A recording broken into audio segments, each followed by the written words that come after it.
保护姑姑，我不会再让你欺负姑姑了。那你敢发誓吗？好。 इस पार्ट की शुरुआत वहीं से होती है जहां पिछला पार्ट खत्म हुआ था। अब हम आगे की कहानी की तरफ बढ़ते हैं। मिन यांग और न्यांगशी जीजी को किंडरगार्टन ले आए। यहाँ की प्रिंसिपल तो मिन यांग को जानती है।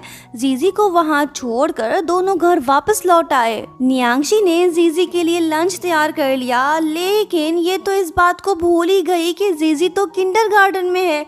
जीजी के बगैर घर सूना सूना सा लग रहा है। न्यांगशी दुखी है। मिन यांग इससे बोलता है कि तुम्हारी कुकिंग तो काफ़ी अच्छी है, मैं तुम्हें एक रेस्टोरेंट खोल के देता हूँ, इससे तुम्हारा ध्यान डाइवर्ट हो जाएगा और तुम बोर भी नहीं होगी। न्यांगशी बोलने लगती है कि तुमने बिल्कुल सही कहा, मैं समझ गई कि अब मुझे क्या करना है। ये तो किंडरगार्टन पहुंच गई ताकि वहाँ पे न्यूट्रिशनिस्ट की जॉब ले सके। इसी बहाने वो हर वक्त जीजी के करीब रहेगी और उसे प्रोटेक्ट करेगी। लेकिन प्रिंसिपल तो इसे ये जॉब देने को तैयार ही नहीं। जरूर इन्हें किसी ने मना किया होगा। बेचारी न्यांगशी तो खाली हाथ वापस लौटने लगी। तभी इसकी नजर जीजी पे पड़ती है, जिसे कुछ बच्चे बुली कर रहे होते हैं। बोल रहे होते हैं कि तुम्हारे तो मॉम डैड नहीं हैं, तुम एक अनाथ बच्चे हो। ये सब देख न्यांगशी फौरन से अपने भतीजे के पास आती है और उसे वहाँ से ले जाती है। फिर ये मिन यांग को फोन करके सब कुछ बताती है और उससे बोलती है कि मैं जीजी को किंडरगार्टन से निकाल रही हूँ, उसका यहाँ पे रहना ठीक नहीं है। जब न्यांगशी प्रिंसिपल से मिलने उसके ऑफिस जाने लगती है, तभी वो उनकी कुछ बातें सुन लेती है। दरअसल मिन यांग के कहने पे ही प्रिंसिपल ने न्यांगशी को जॉब पे नहीं रखा था, क्योंकि वो नहीं चाहता कि न्यांगशी हर वक्त जीजी के साथ रहे। ये बात जान के न्यांगशी तो बहुत गुस्सा हो गई। अब जाके इसे पता चला कि मिन यांग इसे जीजी से दूर रखना चाहता है। उसके बाद होता ये है कि जब न्यांगशी सामान पैक करके जीजी को अपने साथ ले जा रही होती है, तो तभी मिन यांग इसे रोकता है और पूछता है कि ये तुम क्या कर रही हो। वो बोलती है कि जीजी का तुम जैसे झूठे इंसान के साथ रहना ठीक नहीं है। तुम जानते हो कि तुमने क्या किया। मैं जीजी को अपने साथ ले जा रही हूँ। मिन यांग तो इसे आसानी से जाने नहीं देगा। इसने न्यांगशी को रोक लिया। वो कहने लगती है कि तुम मुझे जीजी से दूर रखना चाहते थे, तभी तुमने उसे किंडरगार्टन भेजा। यही नहीं, तुमने ही प्रिंसिपल को मना किया मुझे जॉब देने से। मैंने तुम पे यकीन किया, लेकिन तुमने तो मेरे साथ बहुत बुरा किया। ये बात सुन मिन यांग गुस्सा होके बोलने लगता है कि हाँ, मैंने ये सब इसलिए किया ताकि जीजी तुम्हारे बुरे साइड से दूर रहे। ये देखो अपने भाई की असलियत। तुम्हारे भाई ने ही मेरी बहन को मारा। वो एक गैम्बलर और स्कैमर था। न्यांगशी अपने भाई को इनोसेंट समझती है। ये तो इसकी किसी भी बात पे यकीन नहीं करने वाली। बोलती है कि चुप करो, अपनी बकवास बंद करो। ये बेचारी तो रो पड़ी। जो भाई इस दुनिया में मौजूद नहीं, उसके बारे में ऐसी बातें सुन के दुख तो होगा ना। बोलने लगती है कि मिन यांग, मैंने भी अपनी फैमिली को खोया है। क्या ये सब करके तुम्हारा दर्द मिट जाएगा? वो बोलता है कि अच्छा हुआ तुम्हारा भाई मर गया, वो यही डिजर्व करता था। न्यांगशी बोलती है कि ठीक है, अब मैं जीजी को तुम जैसे साइको के साथ रहने नहीं दूंगी। मैं उसे अपने साथ ले जा रही हूँ। जब ये जीजी के पास जाने लगती है, तो तभी मिन यांग गुस्सा हो के इसे ही घर से बाहर निकाल देता है।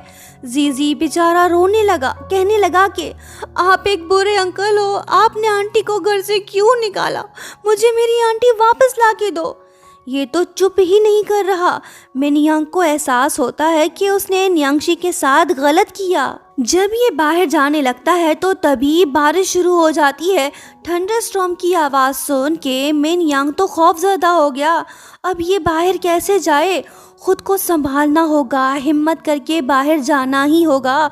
गलती को सुधारना होगा, न्यांगशी को वापस लाना होगा। सो ये उसके पीछे चला गया। बेचारी न्यांगशी काफ़ी रो रही है। ये जीजी से बहुत प्यार करती है, उसके बगैर जी नहीं सकती। मिन यांग भी आ पहुंचा। बोलने लगा कि चलो घर चलते हैं। न्यांगशी तो वापस नहीं जाना चाहती। बोलने लगती है कि मेरा अब कोई घर नहीं। जिस दिन मेरे भाई और भाभी मरे, मैं तो उसी दिन से ही बेघर हो गई थी। जीजी के अलावा मेरा अब इस दुनिया में कोई नहीं। अब तुम मुझसे छीनने की कोशिश कर रहे हो। मेरा भाई मर चुका है, फिर तुम क्यों उसके पीछे पड़े हुए हो? तुम यकीन क्यों नहीं कर रहे कि मेरा भाई बेकसूर था? वो अपनी बीवी से बहुत प्यार करता था, वो भला उसे क्यों मारेगा? मिन यांग इसका गुस्सा ठंडा करने की कोशिश कर रहा है, लेकिन न्यांगशी तो चुप ही नहीं कर रही। फिर होता ये है कि मिन यांग इसे हग कर लेता है। न्यांगशी बेचारी खामोश हो गई, इसका दिल टूट सा गया है। मिन यांग ने इसके साथ बहुत बुरा किया। उसके बाद होता ये है कि न्यांगशी घर वापस लौट जाती है।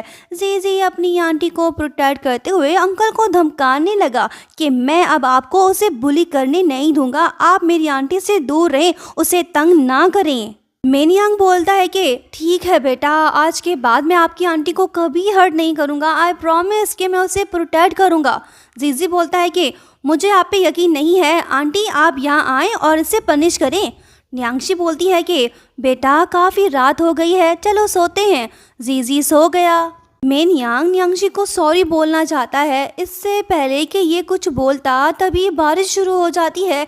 ये तो फिर से खौफजदा हो गया। न्यांगशी इसे रूम में ले गई।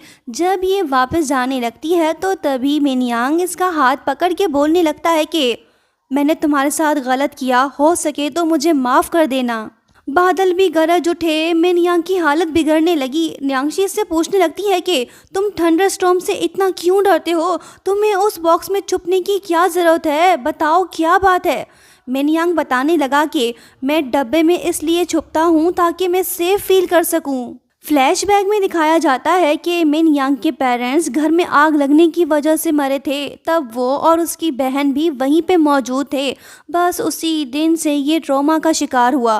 प्रेजेंट में मिन यांग न्यांगशी से बोलता है कि तुम पहली पर्सन हो जिसे मैंने ये सीक्रेट बताया। वो बोलती है कि अगर तुम चाहो तो मैं इन्वेस्टिगेट करने में तुम्हारी हेल्प करने को तैयार हूँ। सिस्टर शियान मेरी भी बहन जैसी थी, मैं भी चाहती हूँ कि सच सामने आए। मिन यांग ने इसकी ये रिक्वेस्ट एक्सेप्ट कर ली। फिर न्यांगशी इससे बोलने लगती है कि तुम इतनी तेज़ बारिश में मेरे पीछे क्यों आए? क्या तुम्हें डर नहीं लगा?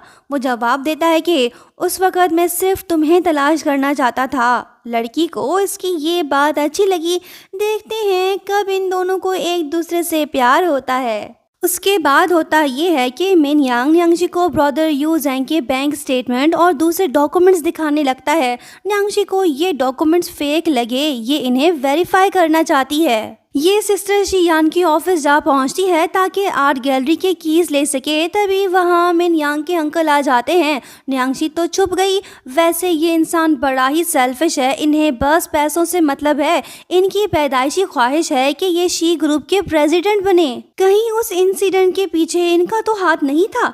आगे देखते हैं, पता तो चल ही जाएगा। उसी दिन असिस्टेंट आके न्यांगशी से मिलता है और व्हीकल इंस्पेक्शन रिपोर्ट उसके हवाले करता है।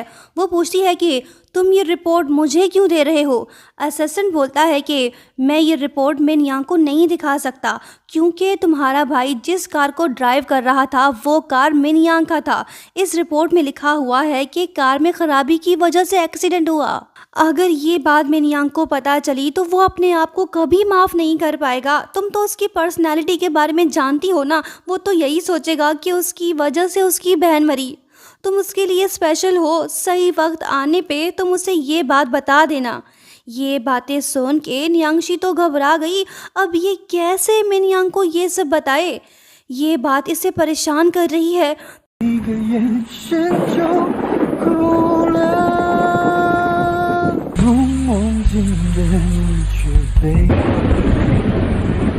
तो दोस्तों नेक्स्ट पार्ट काफ़ी इंटरेस्टिंग होगा, देखना मत भूलना।